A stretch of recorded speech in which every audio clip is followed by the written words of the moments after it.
வீட்டு பூஜை அறையில் ஆஞ்சநேயர் சஞ்சீவி மலையை தூக்கிச் செல்லும் படம் வைக்கக்கூடாது என்று சிலர் கூறுவார்கள். இது குறித்து விரிவாக அறிந்து கொள்ளலாம். ஆஞ்சநேயர் சஞ்சீவி மலையை தூக்கி கையில் ஏந்தி புறப்படத் தயாராக நின்று கொண்டிருக்கும் படத்தை வைத்துக் கொள்ளலாம். படுத்த வாக்கில் பறந்து கொண்டிருக்கும் படத்தை வைக்கக்கூடாது என்று சொல்வோரும் உண்டு.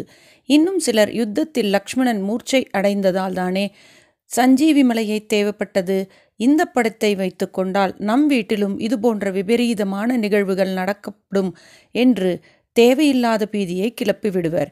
இவை அனைத்தும் முற்றிலும் தவறான கருத்துக்கள். ஆஞ்சநேயர் இலங்கைக்கு கொண்டு சென்ற அந்த அபூர்வ மூலிகைகள் நிறைந்த மலையில்தான் இலங்கை செழிப்பான நாடாக விளங்குகிறது.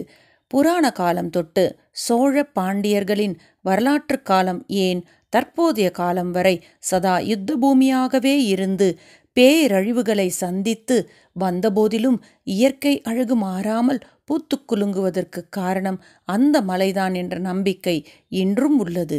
இயற்கையாக பூமிக்கு அடியில் கிடைக்கும் இரத்தினங்கள் நிறைந்த நாடாக இலங்கை விளங்குகிறது. இலங்கையின் பொருளாதார வளர்ச்சியே இந்த இலங்கை வனங்களை அடிப்படையாக கொண்டதுதான். இதற்கு காரணம் ஆஞ்சநேயர் அங்கு கொண்டு சென்ற அந்த மலைதான் என்று உபன்யாசர்கள் விளக்குவார்கள். அவ்வாறு இருக்க அந்த படத்தை வீட்டில் வைத்து பூஜிப்பதில் என்ன தவறு? இது எல்லாவற்றையும் விட இறை சக்திகளை அவரவருக்கு பிடித்த உருவத்தில் வணங்குகிறோம் என்பதே இங்கு நாம் அறிந்து கொள்ள வேண்டிய ஒன்று.